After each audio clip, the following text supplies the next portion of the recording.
सौंदर्यामृत सागर, शील सागर, स्नेह सागर, राजीव नयन, राघवेंद्र सरकार की अहेतुकी कृपा से हम लोग इस मंगलमय दिव्य स्थल पर मंगलमय प्रभु की चर्चा सुन रहे हैं। प्रभु के प्यारे प्यारे भक्तों की चर्चा हो रही है और किसी को ये चर्चा कितनी प्यारी लगती है वो तो अपनी जाने, लेकिन प्रभु को बहुत प्यारी है, क्योंकि प्रभु को भक्तों की गाथा, भक्तों का नाम बहुत ही प्यारा लगता है उनको। भक्तों को नाम जो कोई गाता है उनके चरित्र को भगवान तुरंत दौड़े हुए चले आते हैं।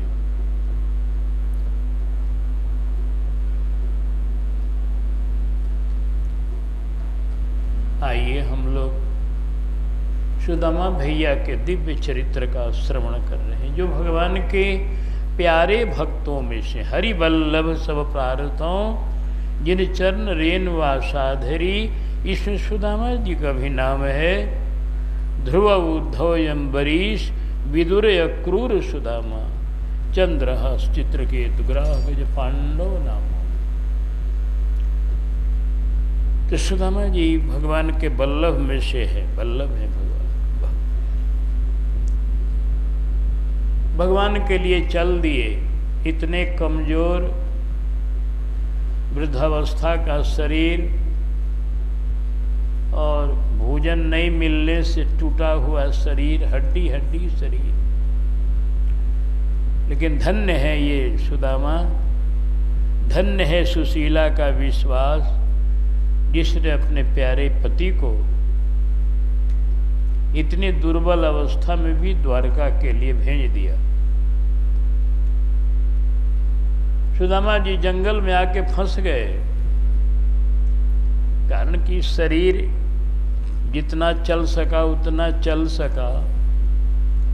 अब जंगल में पहुंचकर थक गए और बैठकर भगवान से प्रार्थना करने लगे, प्रभु अब आप कृपा करो, हम तो हार गए। जब जीव हार जाता है चलते चलते, उनके पास पहुंचने में असमर्थ हो जाता है, तो भगवान की करुणा उमड़ पड़ती है। सुदामा जी इधर पुकार रहे थे, उधर भगवान रणछोर चौंक पड़े।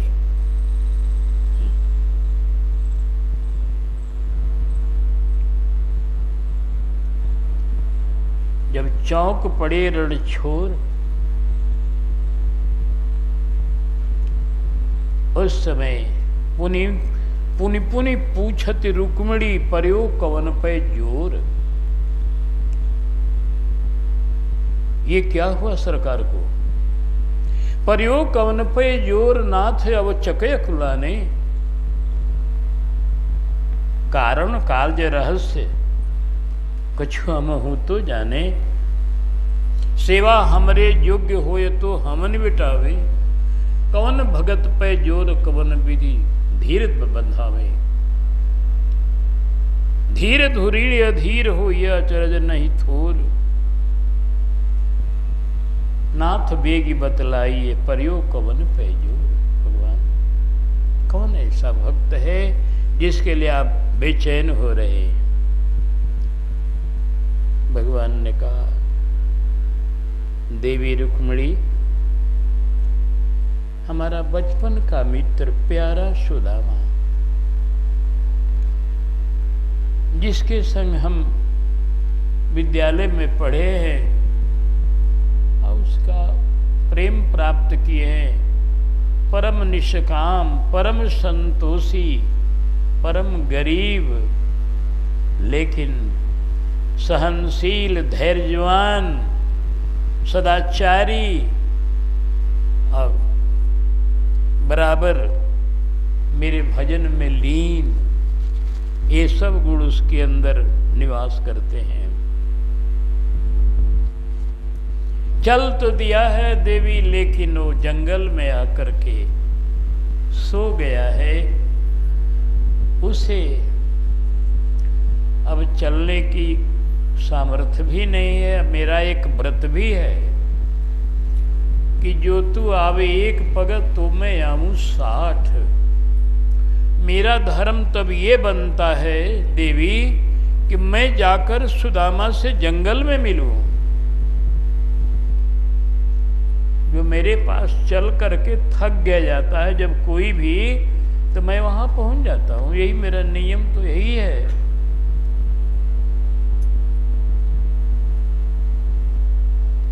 रुक्मणी ने कहा, सरकार ये काम तो गरुड़ जी भी कर सकते हैं। गरुड़ जी उनको सोए अवस्था में यहाँ लेते आवे, यहाँ मिलन होगा तो हम लोग भी दर्शन करेंगे उस मिलन का, उस आनंद का। आपके मित्र का कैसा अनुराग है, आपका कैसा अनुराग है। दोनों मित्र का मिलन बड़ा अनुपम होगा। तो इसलिए गरुड़ जी से मंगाया जाए, अथवा जोगमाया अथवा गरुड़ जी।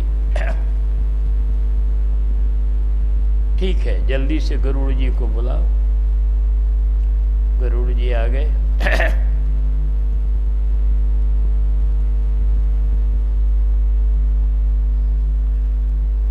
आकर प्रभु के चरणों में प्रणाम किया। गरुड़ जी, आपका बड़ी सौभाग्य है आज, क्योंकि हमारा प्यारा भक्त, बचपन का मित्र, सहपाठी सुदामा भैया जंगल में सोया हुआ है अकेले। उसकी सेवा करने का सौभाग्य आपको मिल रहा है। जो परम संतोषी, परम धैर्यवान, परम निष्काम, सदाचार से युक्त, मेरे भजन कीर्तन में लीन, ऐसे महान विभूति का आज आपको सेवा करने का अवसर मिला है। जाइए उनको सोए अवस्था में लाकर श्री द्वारिकापुरी में ले आकर रख दीजिए। गरुड़ जी बोले, धन्य है मेरा भाग्य जो आपकी कृपा से ऐसी ऐसी सेवा करने को हमें मिल जाती है। मैं जरूर जाऊंगा, जा रहा हूं बस। गरुड़ जी गए और उनको तुरंत ले आके द्वारका में वैसे ही ज्यों कते में रख दिए। सुदामा जी जगते हैं।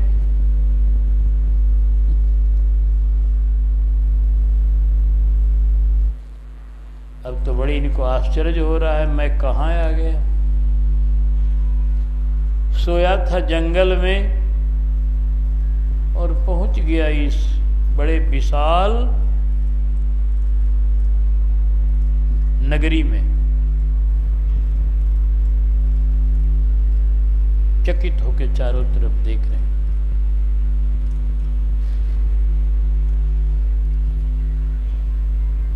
पहुंचे द्वारका धाम सुदामा, चकित है निहारे, यहाँ महल और चौबारे,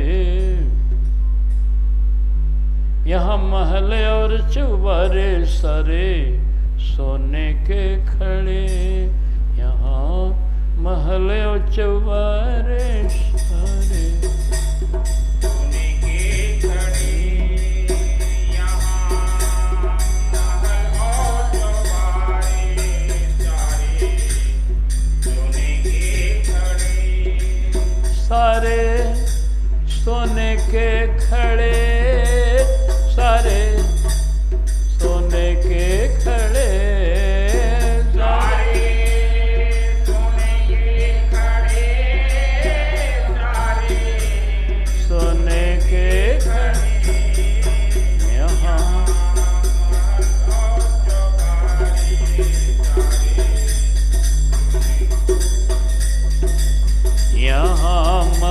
महल और चौबारे सारे सोने के नहीं पत्थर को नाम कहाँ ईटन सुकाम नहीं कहाँ ईटन सुकाम सबरे धाम अभिराम। यहाँ ईटा पत्थर नहीं है, अरे सबरे धाम अभिराम दिव्य रतन जड़े सारे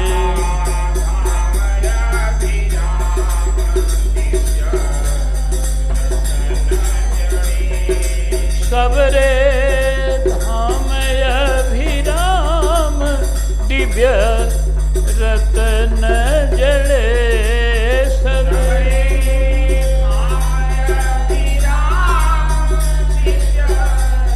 रतन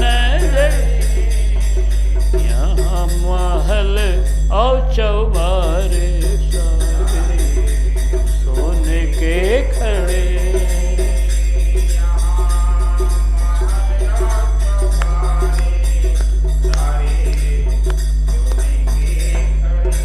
देखी आंखें चौधियां में नहीं दीठी ठहरावे देखी आंखें चौधियां में नहीं दीठी ठहरावे। हाँ देखी आंखें चौधियां में नहीं दीठी ठहरावे अरे नैन जहाँ जावे वही जात हैं गड़े जहाँ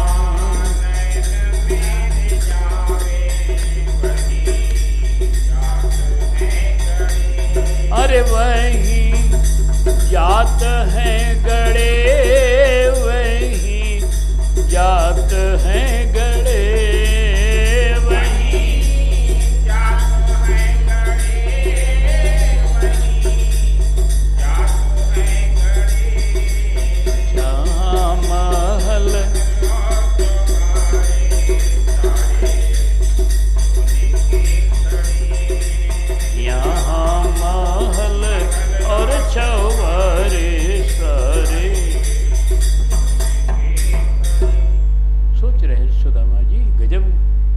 ये नगर है जहाँ न ईटा न पत्थर खाली दिव्य मड़ियों का प्रदेश है।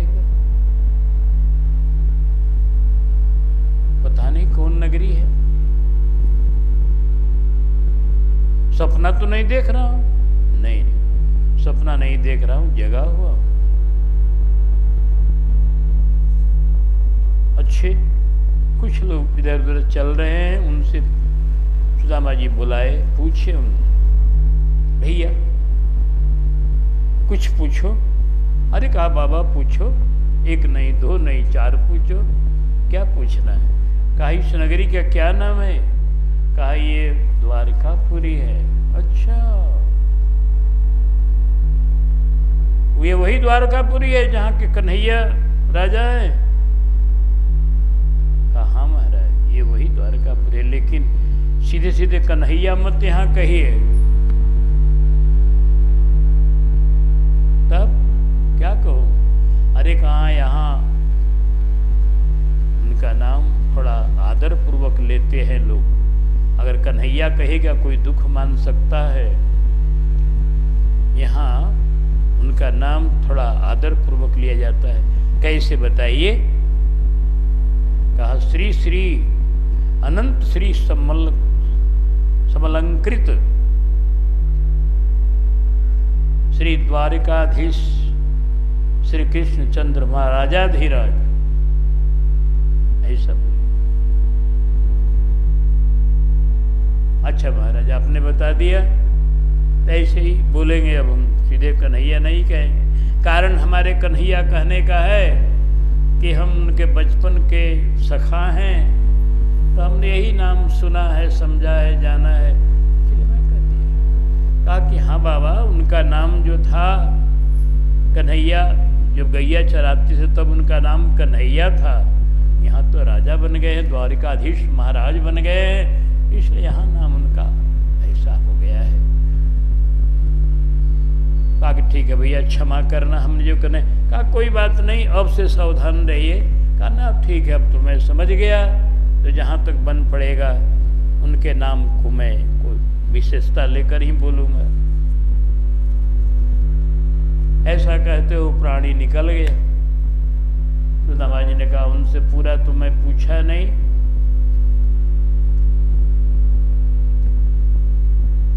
यहाँ श्याम सुंदर कहाँ रहते हैं?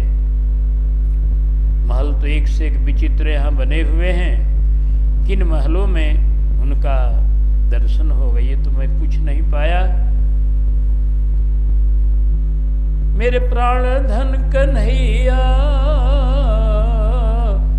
मैया देवकी को छैया, मेरे प्राण धन कन्हैया, मैया देवकी को छैया, मैया देवकी को छैया, मैया देवकी को छैया।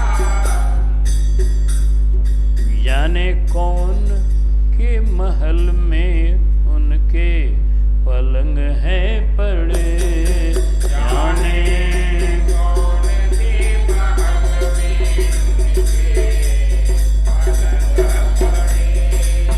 उनके पलंग पड़े,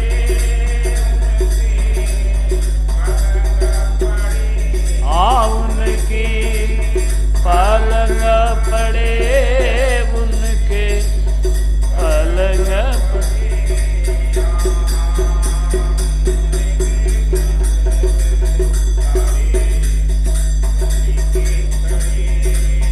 जाने कौन से महल में के पलंग पड़े।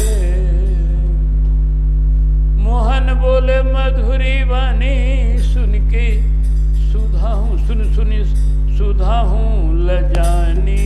मोहन बोले मधुरी वाणी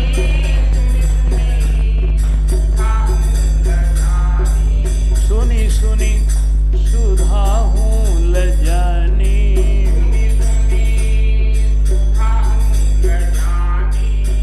मानो फूल पारिजात नके स्वर्ग से झड़े, मानो फूल पारिजात नके स्वर्ग से झड़े। जाने यहाँ महल और चौबारे सारे सोने के खड़े, यहाँ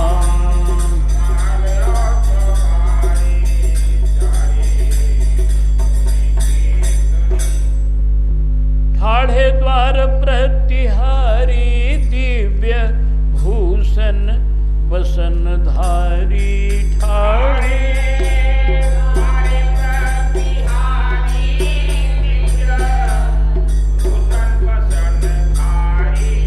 ठाढ़े द्वारे प्रतिहारी, दिव्य भूषण वसनधारी।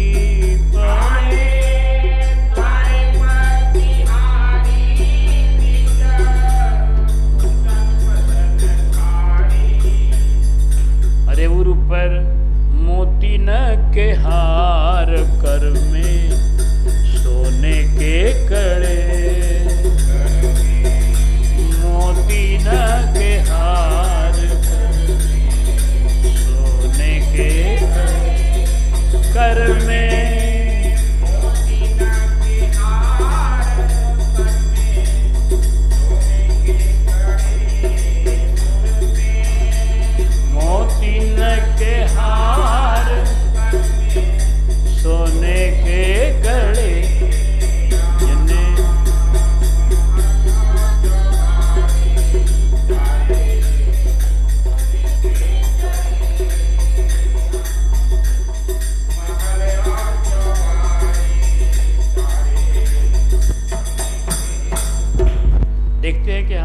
सेवक भी बड़े दिव्य और बड़े दिव्य भूषण, दिव्य गहने, दिव्य सब चीज। बोलने में डर लगता है कि हम गरीब आदमी इनसे बात करें न करें, क्या करें।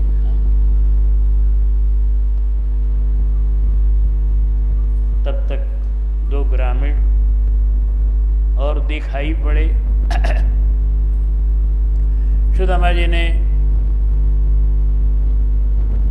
कहा, भैया एक बात हमें बताइएगा। कहा, कहिए बाबा, हमें बताइए कि यहाँ कौन से महल में द्वारिकाधीश श्री कृष्णचंद्र भगवान रहते हैं। अब सुदामा जी कन्हैया नहीं कहते हैं, द्वारिकाधीश भगवान कृष्ण कहते हैं। किस महल में? कहा, महाराज उनको 16,108 रानियां हैं। सुदामा जी सोचे कि मैं पूछ रहा हूं कि कहाँ रहते हैं, तो ये लगे रानियों का परिचय देने। सुन नहीं रहे हैं मेरी बात क्या? उस सज्जन ने कहा, बाबा मैं सुन रहा हूं, गूंगा नहीं हूं, मैं आपको बताने जा रहा था, लेकिन आप बीच में बोल दिए। सुदामा जी ने कहा, बड़े लोग चतुर लोग हैं, यहाँ ज्यादा बोलना ठीक नहीं। अच्छा भैया ठीक है, हम बोल दिए, भूल हो गई, अब बताओ। कहा कि देखिए उनको 16,108 रानियां हैं। अच्छा, उनके महल अलग अलग हैं। ये कतार से जो दिखाई पड़ रहे हैं महल, मड़ियों के जड़े हुए खूब सुंदर सुंदर, ये सब रानियों के महल हैं। 16,000 रानियों के लिए, सबके लिए अलग अलग व्यवस्था है।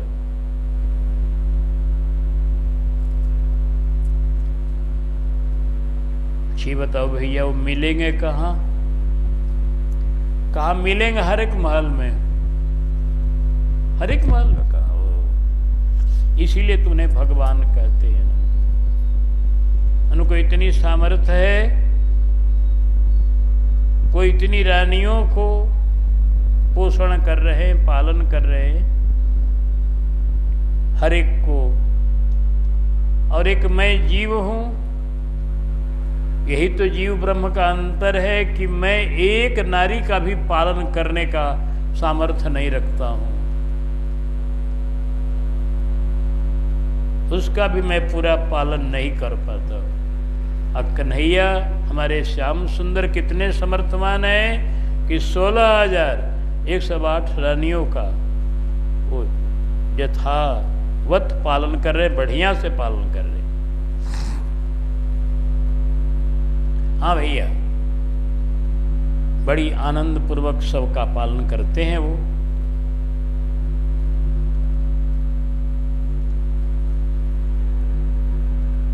आप बताइए। और कहा, भैया हम तो उनके बचपन के मित्र हैं।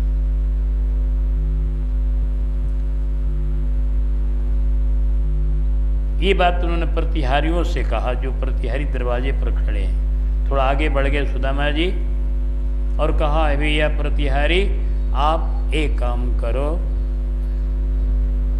कन्हैया से मेरी सूचना, द्वारकाधीश जी से मेरी सूचना दे दो कि आपके बचपन का मित्र एक सुदामा नाम का गरीब ब्राह्मण आया है।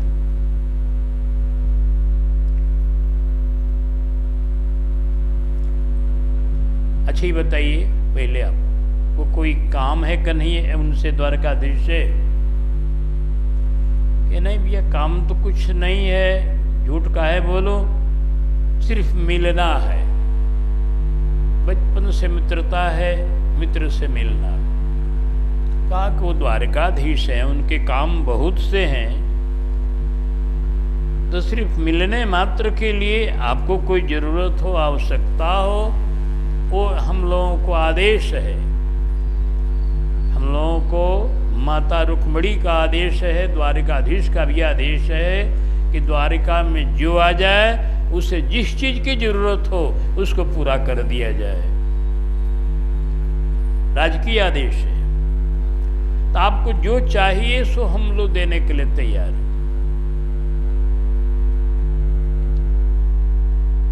यूं इनका दरबार साधु के लिए, ब्राह्मण के लिए और दीन दुखी के लिए बराबर खुले रहता है।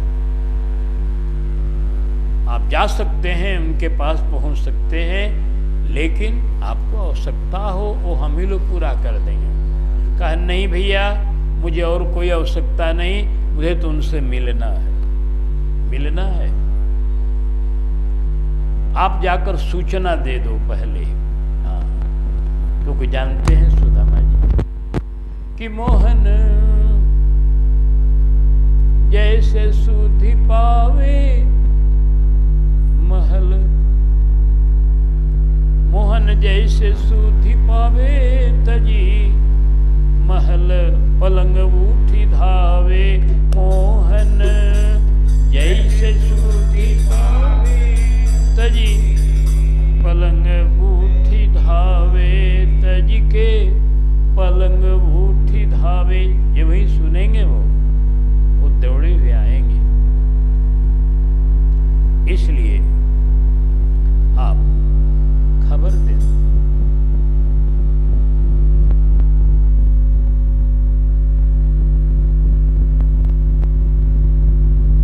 कहा कि महाराज हम लोगों को बड़ा आश्चर्य हो रहा है।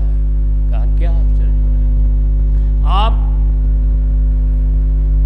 दीन दुखी हैं, आपका यहाँ दुख अब रहेगा नहीं, लेकिन आप कहते कि मैं मित्र हूं। ये बड़ी आश्चर्य हो रहा है। द्वारिकाधीश हैं और आप उनके मित्र हैं। मित्रता जब होती है प्रीति विरोध समान सन। प्रीति अथवा विरोध शादी ब्याह प्राय सब समानता में होता है। और आप इतने दुर्बल, गरीब, दीनहीन और द्वारकाधीश इतने महान, आपसे उनकी मित्रता, यह बात बड़ी आश्चर्यमय लग रही है। कहा था भैया आप लोग जो कह रहे हो वो भी ठीक है, वो लौकिक रीति वही है, लोक में ऐसा ही होता है, लेकिन हमारे द्वारिकाधीश लौकिक पुरुष नहीं है। उनका दरबार अलौकिक है, उनका स्वभाव अलौकिक है। आप मेरे मित्र कहने में आश्चर्य मान रहे हो, हम तो ये कहेंगे कि नाम है कृष्ण बसै धो कहा, नहीं जानत हो यह बात विचित्र है। चित्र है वाकु मेरी अखियान में, पावन पुनीत, पावन और पुनीत पवित्र है। तीनों लोक को ठाकुर श्याम है, वेदन जानत जिनको चरित्र है। और भक्त के स्वामी और दीन के बंधु हैं। भक्त के स्वामी और दीन के बंधु हैं, मेरो कहाँ सब जगत को मित्र हैं। अगर एक कीड़ा फतिंगा भी कहे कि भगवान हमारे मित्र हैं, तो कोई उसकी अतिशक्ति नहीं है, वो उसके भी मित्र हैं। ये कीड़े फतिंगे के भी मित्र हैं कन्हैया, ये द्वारकाधीश एक छोटे बड़े सब तरह के जीवों के वो मित्र हैं, क्योंकि राम प्राण प्रिय जीवन जी के, राम प्राण प्रिय जीवन जी,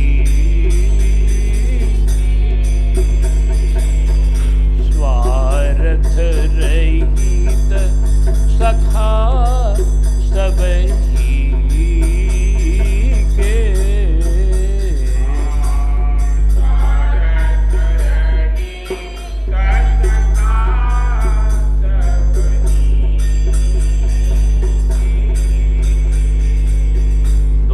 के प्रतिहारी, द्वारका के ग्रामीण लोग जितने, सब लोग समझ गए कि ब्राह्मण दुबला पतला जरूर हैं, गरीब हैं, लेकिन ये ज्ञान के धनी हैं, प्रभु की महत्ता ईश्वरता को बहुत बढ़िया से जानते हैं। लोगों ने कहा ठीक है महाराज जी, अगर आपको इच्छा है मिलने की श्याम सुंदर से, आप जब कह रहे हैं कि सूचना दिया जाए तो हम सूचना देने जा रहे हैं। प्रतिहारी गया भीतर, रुक्मिणी के साथ भगवान विराजमान है। कहो प्रतिहारी, क्या कोई समाचार है? कहा सरकार समाचार। आज एक अभूतपूर्व अतिथि, अभूतपूर्व एक ब्राह्मण देवता दरवाजे पर आए हैं। अभूतपूर्व का माने होता है जैसा कभी ऐसा ब्राह्मण नहीं आया। इतने दिन हम लोगों को द्वारिका की सेवा करते हो गया, लेकिन आज तक ऐसा कोई ब्राह्मण अभी तक नहीं आया जैसा आज आया है। अच्छा, उसका नाम पता भी कुछ बताओगे भैया? कहाँ बता रहे? उसकी पहले हुलिया तो सुनिए, बोलो। शीश पगन झगा तन में, बस जाने को आही बसे के ही ग्राम, धोती फटी सी लटी दुपटी, अरुपाया उपन की नहीं समा। उसके शीश पर कोई पगड़ी नहीं है, उसके चरणों में कोई जूती नहीं है, उसके अंग में कोई वस्त्र नहीं है, धोती भी है तो फटी हुई है, चिथड़ी है।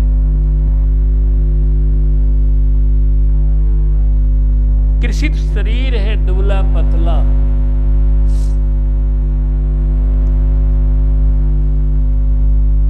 और कह रहा है दीनबंधु भगवान का दरबार में हमारी सूचना दे दो, आपकी महिमा का पूर्ण जानकार है। कह रहा है वो दीन दयालु प्रभु हैं, हम दीन हैं, ऐसे दीन बंधु को मेरी खबर दो। उसका नाम क्या है सरकार? उसका नाम तो कह रहा है मेरा नाम सुदामा। अरे सुदामा भी आ गया, सुदामा भैया। सुनते ही सिंहासन तज चले तुरंत ही, सुनत सुदामा नाम ऐसी प्रीत की बलि जाऊं। सूरदास जी कहते हैं धन्य। तुरंत भगवान वहां से कूद पड़े अपने जगह से और दौड़ पड़े। रुक्मिणी चकित हो गई, ये क्या हुआ? ब्रह्मा जी आते हैं तो भगवान कहते हैं, खबर आती है, कोई सूचना देता है प्रतिहारी ब्रह्मा जी आए हैं दरबार में। सरकार कहते हैं उन्हें आसन देकर आदरपूर्वक बैठाओ, हम आ रहे हैं 1 घंटे में। कुछ सेवा है भी। इंद्र आते हैं तो सरकार कहते हैं कि भी उन्हें कह दो आज हम मिल नहीं पाएंगे, बहुत से कार्य हमारे हैं, 2 दिन के बाद आएंगे। ब्रह्मा को प्रतीक्षा करनी पड़ती है 1 घंटे चाहे आधे घंटे, इंद्र को भी। लेकिन ये कौन आया? इसके लिए कोई प्रतीक्षा नहीं, जो दौड़ पड़े। अभी कैसे दौड़े?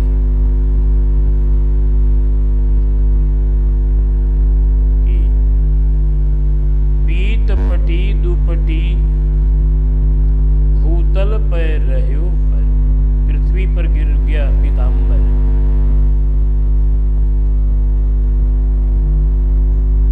नटवर को रही नहीं, नटवर को तन की संभार जो, कहूं चक्र कहूं शंख कहूं गदा कहूं पद्म, दौड़े रणछोर चारों भुजन पसार जो। रुक्मिणी चकित देखी प्रभु की विचित्र न्यारी गति, आंखें फार फार रही प्रभु को निहार जो। धन्य दीनबंधुनाथ, नारायण तुम्हारे बिन ऐसा दीनन के प्रति निभावे कौन प्यार जो। भगवान अपना शंख चक्र गदा पद्म पीतांबर सब छोड़ के दौड़ पड़े।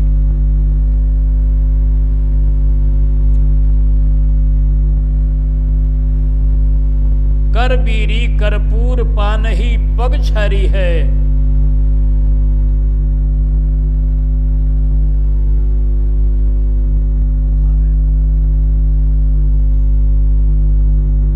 और आते आते भगवान ने सुदामा को गले लगाया, ऐसा गले लगाया कि लग रहा है कि दोनों एक हो गए। भक्तमालकार ने इसका चित्रण किया है बड़ी अपनी सरस लेखनी से। श्री प्रियदास जी ने लिखा है कि मानो एक तन भय लयो ऐसी छाती ला, हित को चरित्र दौरी रोई गरे लागे हैं। देखी आयो श्याम मित्र चित्रवत रहे नेक, हित को चरित्र दौरी रोई गरे लागे हैं। मानो एक तन भय ऐसे लय छाती लाए।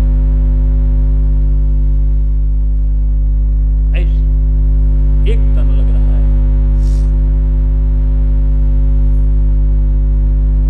दोनों छोड़ नहीं रहे एक दूसरे को।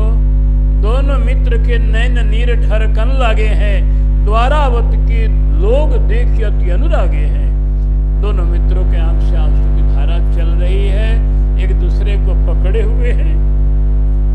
दोनों को हिचकी बंधी हुई है, रो रहे हैं दोनों। कुछ देर तक ये दृश्य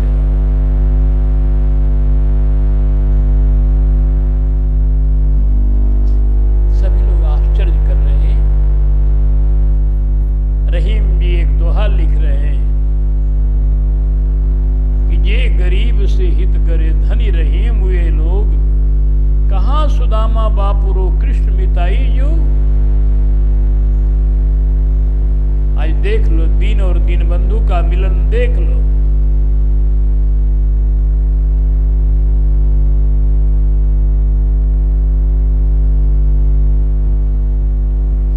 छूटे ना ही अंग पागे, छूट नहीं है। लेकिन आई दुबराई सुधी मिलन छुटाई। दुबलेपन की जब सुधी आई तो दुबलेपन की जो सुदामा जी का दुबला शरीर है एकदम, इसकी सुधी कन्हैया को भी आई और इसकी सुधी सुदामा जी को भी आई, दोनों को। सुदामा जी को ये सुधी आई कि मैं बहुत दुबला पतला हड्डी हड्डी लग रहा हूं। मेरी ये हड्डियां कहीं कन्हैया के कोमल शरीर में चुभ न जाए, दर्द न उत्पन्न करे। मेरी हड्डी कठोर है, मांस नहीं है मेरे शरीर में अब, तो ये हड्डियां कहीं उनके अंदर चोट न करें। इसलिए सुदामा जी अब छोड़ रहे हैं कन्हैया। मैं तो प्रेम में भरा हुआ हूं, लेकिन कन्हैया को तकलीफ न हो जाए। अब कन्हैया जी सोच रहे हैं कि सुदामा इतना दुबला पतला है, हड्डी हड्डी लगा हुआ है, कमजोर है, खाए पिए बिना टूटा हुआ शरीर है। अब मैं इसको हृदय से चिपका रहा हूं, कहीं इसकी हड्डी चिटक गई तो फिर यह मिलन दुखदायक हो जाएगा। इसलिए भगवान ने कहा छोड़ दो। दोनों मित्र छोड़ नहीं रहे थे, लेकिन दुबराई आई दुबराई सुधी मिलन छुटाई। दोनों आमने सामने अब खड़े हो गए। सुदामा भैया, हाँ श्याम सुंदर, ये पहले बताओ, बोलो नहीं है कि जब हम दोनों गुरुकुल में पढ़ते थे तो तुम्हारे जाता था तो क्या पूछ कर जाता था तुम्हारे कोठरी में? कहा नहीं।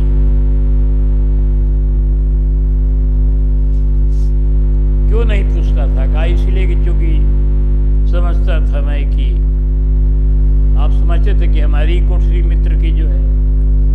तुम आता था मेरे यहाँ तो क्या पूछ कर आता था भीतर? कहा नहीं, क्योंकि मैं भी समझता था कि मित्र का घर मेरा घर है। आज तुम दरवाजे पर क्यों खड़ा होकर खबर दिया है? भीतर क्यों नहीं आया? तुमको पूछने क्या जरूरत थी किसी से कुछ भी कहने की? तुम सीधे कहता मेरे श्याम सुंदर मित्र मैं जा रहा हूं, आ जाता भीतर तुम। क्या तुम्हारे किसी सेवक ने रोका तुमको जो दरवाजे पर खड़ा हो गया? सुदामा जी ने कहा नहीं भैया, आपके सेवक तो बड़े सज्जन, ये लोग तो कह ही रहे थे कि प्रभु के यहाँ आप ऐसे ही जा सकते हैं, इनके यहाँ ब्राह्मण के लिए, इनके यहाँ साधु के लिए, दीन दुखी के लिए दरबार बराबर खुला है।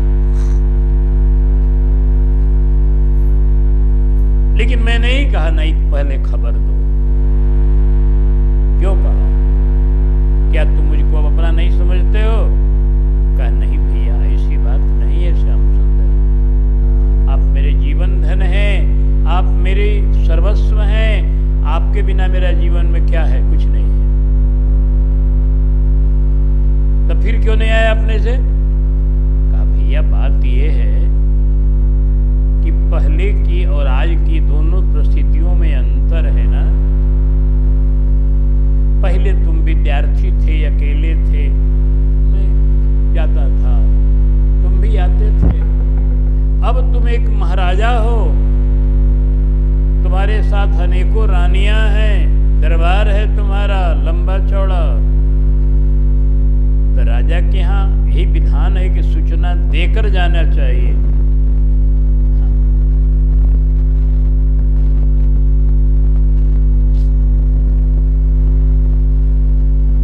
नीति यही कहती है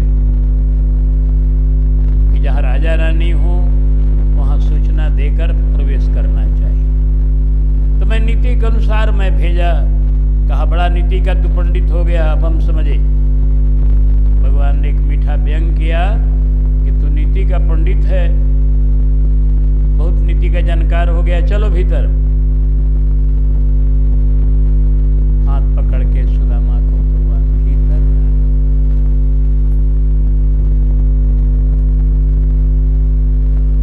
और अपने खूब सुंदर अच्छे आसन पर बैठा है, सिंहासन पर।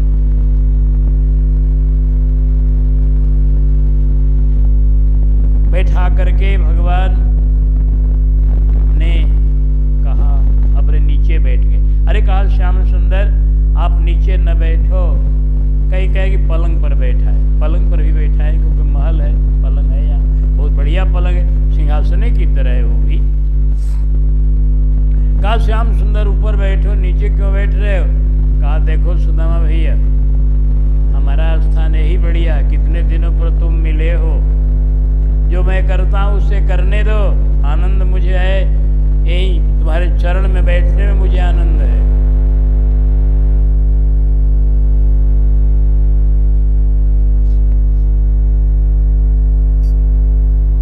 अब क्या सुदामा जी कह सकते थे? सारा समाज दृश्य को देख रहा है।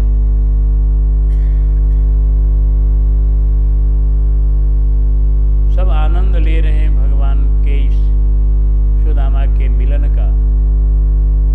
कैसी कैसी दोनों में बातें हो रही। कहा भैया ये बताओ पहले कि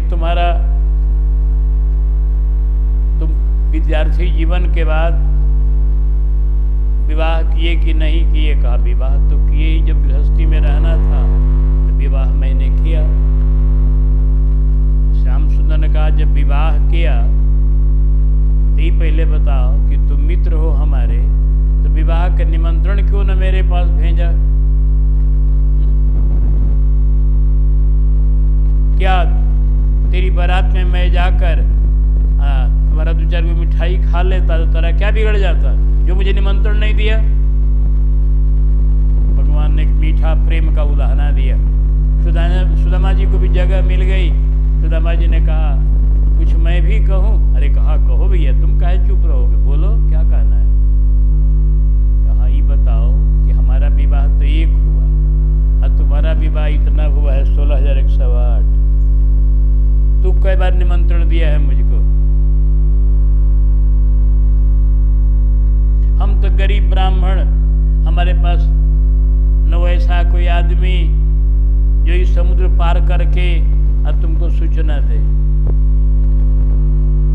हमारे पास न धन की वैसी भी कि हम किसी को भेजे धन दे करके जाओ यहाँ से खबर। तो मैं तो गरीब ब्राह्मण लाचार, तुमको सूचना नहीं पहुंचाया अपनी गरीबी के चलते। लेकिन तुमको धन की तो कोई कमी नहीं थी, तुम तो राजा महाराजा बने हुए हो, अब फिर भी तू खबर नहीं दिया हमको। कहा भैया, रुक्मिणी जी हंसने लगी इनके सुंदर वचन पर, बोली कि हाँ आपके मित्र ने बड़ा बढ़िया पकड़ा है आपको।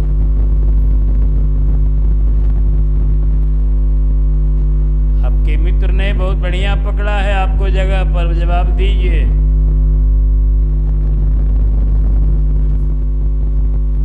श्याम सुंदर बोले सुदामा भैया, जैसे तुमको गरीबी थी वैसे हमको भी गरीबी थी। तुमको गरीबी थी रुपए पैसे की और हमको गरीबी थी समय की। क्योंकि जितना विवाह हमारा हुआ ना, वो सब विवाह बारात साज कर नहीं हुआ कि दिन दिया और दिन दे करके बारात सजा जाए और चला जाए, विवाह हो, ऐसा कुछ नहीं हुआ। जो विवाह हुआ सो गए और ले आए विवाह, बिना किसी तरह के लगन दिए हुए, दिन दिए हुए लाए और विवाह हुआ घर पर, चाहे जहाँ जैसे भी हुआ। तो यहाँ इस अवतार का जो विवाह हमारा जितना हुआ है प्रायः वो सब ऐसे ही हुआ है। तो अब समय नहीं था कि हम तुमको सूचना दें। जब दिन मुकर्रर करके कोई ब्याह होता है तब न होता कि इस दिन को ब्याह होगा, 1 महीने का समय है तो सब जगह सूचना दी जाती है। लेकिन जहाँ कोई समय नहीं मिला हमको कि तुम्हारे यहाँ खबर दें, चलो जाने, तुम्हारी भी लाचारी हमारी भी लाचारी, दोनों लाचारी में खबर नहीं दिए। हाँ, दोनों लाचारी में खबर नहीं दिए, चलो इसमें हम लोग बराबर हो गए।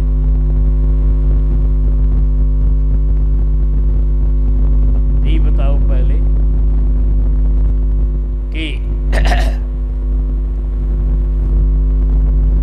तब तक अभी बातचीत हो ही रही थी, तब तक रानी लोग 16,108 घड़ों में जल भर भर के, स्वर्ण के घड़ों में उन लोगों को सूचना मिली कि रुक्मिणी महल में भगवान के बाल मित्र आए हैं बचपन के और बड़े बढ़िया से कन्हैया सत्कार कर रहे हैं, बड़े उनके प्रति प्रेम है दोनों का। इनके प्रेम का वर्णन सुन करके सब रानियां अपने अपने महलों से एक एक घड़ा जल लेकर अब पूजन का सामान लेकर सब आ गए। रुक्मिणी पहले सम्मान कुछ कर चुकी हैं, क्योंकि वर्णन है कि भगवान ने जल मंगाया और जल मंगाकर पहले रुक्मिणी जी ने चरण प्रक्षालन किया श्याम सुंदर ने।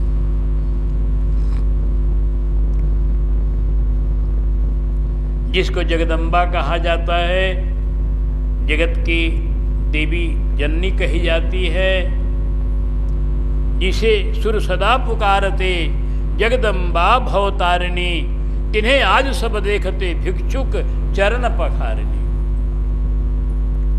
भिक्षुक के चरण को धोया रुक्मिणी जी ने और श्याम सुंदर ने। हमारे नरोत्तम जी तो कहते हैं चरण जब धोने लगे तो चरण धोने के पहले भगवान के आंसू इतने बहे कि ऐसो बेहाल बेवाइन सो, पग कंटक जाल लगे पुनि जोए। देखी सुदामा हाय सखा दुख पायो महा, तुम आए इतय न कीतय दीन खोए।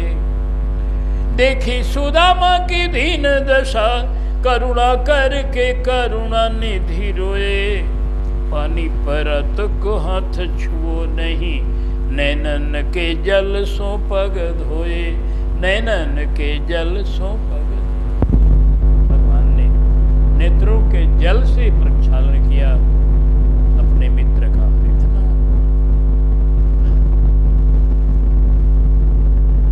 तो ये दृश्य सब रानियां सुन चुकी है कि रुक्मिणी जी ने चरण धोया है जल से, तो चलो हम लोग भी जल ले चले